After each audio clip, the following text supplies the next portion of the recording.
Got my cologne. You know how that works.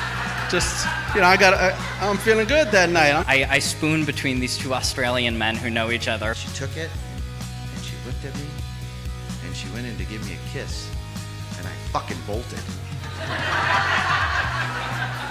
I panicked. I don't know what the hell to do with that. And like Leah pushing me against the brick pillar and going, "Who is it? Who's your girlfriend?" And I was like, "It's you, okay?" Imagine if Scarface wasn't about a drug dealer, but it was about a surgeon. That was my dad, right? He'd be like, "Say hello to my little friend." Scalpel. Night gowns. What do you call those? Whatever they are. Evening gowns, thank you. And they are gorgeous. And I am a super friendly guy. And like, I barely like my tongue in my own mouth. Why do I want to put it in somebody else's mouth? Sometimes they have a partner and the partner comes in and chops their head off. And that's what this breakup was like.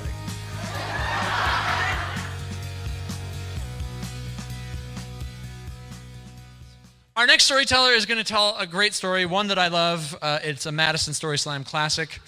His mom's here, so let's make him all feel really uncomfortable.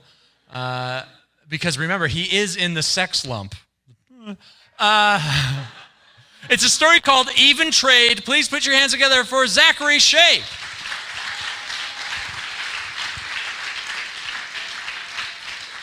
Yeah, actually, so earlier today, I feel like it's interesting how we change stories to suit whatever our need is at that moment. When I was after I'd gotten up this morning, I was talking with my mom, and she goes, "I'm not in the story, am I?" Which I said no to. And later on, she met today my partner of almost 4 years now, her parents. And she said, "Oh yeah, I was talking to Zach this morning, and I asked him if I would be embarrassed by the story." And I was like, that is not the question that you asked. The goalpost has moved. But whatever, I'm going to embarrass myself. I'm an awkward guy. This is a story about the first time I had to buy condoms, which was really nerve-wracking. Of all the things in my life to say that's really nerve-wracking, it was buying a product. But I mean, my partner, that kind of awkwardness still persists to this day. When I went on my first date with Hannah, at the end I asked her, I was like, "I feel like this is going well enough that I should kiss you, am I right?" Luckily she said yes. She even was like, "Hey, do you want me to drive you back to your apartment?" To which I responded, "Nope, I got a bike."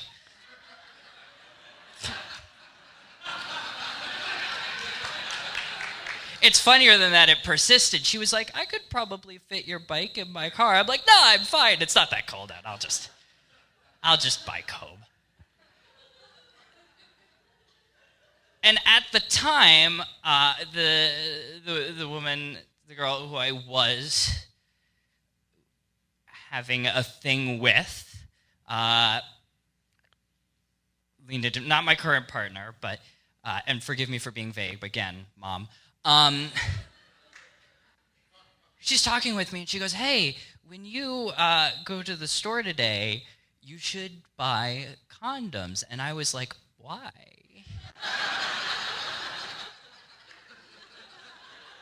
What for? I got there eventually, and I walk into the Rite Aid, and I'm already anxious. When you walk into those, I used to work actually at a CVS, and they train you, if you're the person on the register, you're just supposed to say hi to everyone as soon as they walk in, which is like, and of course the person at the register just goes, "Hi, welcome to Rite Aid." But what I hear is, "Oh, pervert. All right." In the back. Oh God, and the sizes, like, as an awkward kid who didn't know how these things work, and like, men's clothing is supposed to be relatively sensibly sized, but condoms start at like triple XL. And I'm like, what does that mean? What is the right size? Why do they have sizes? This one says icy hot. Is that correct? Do I want that?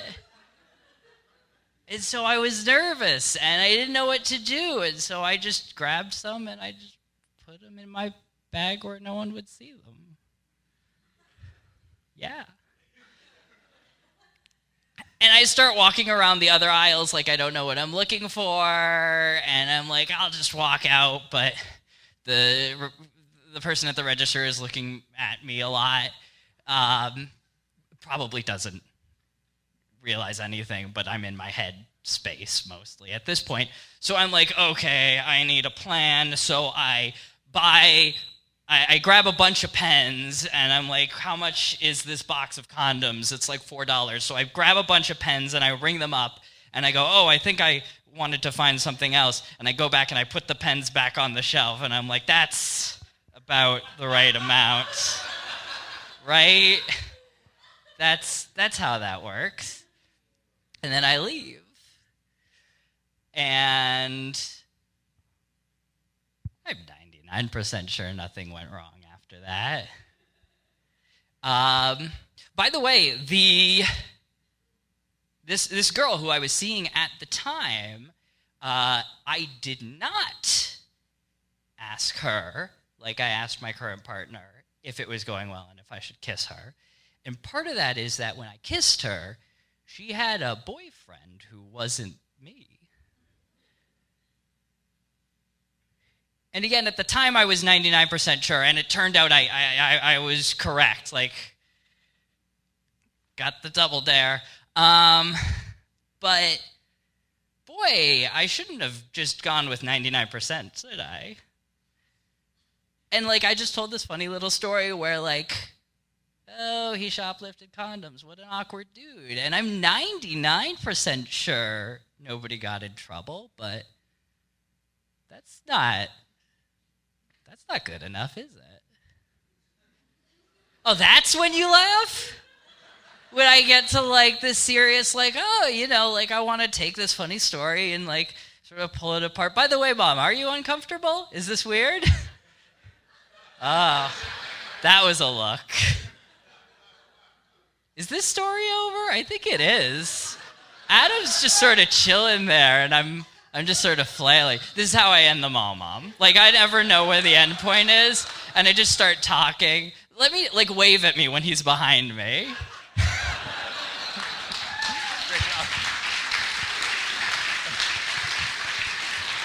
Thank you, Zach.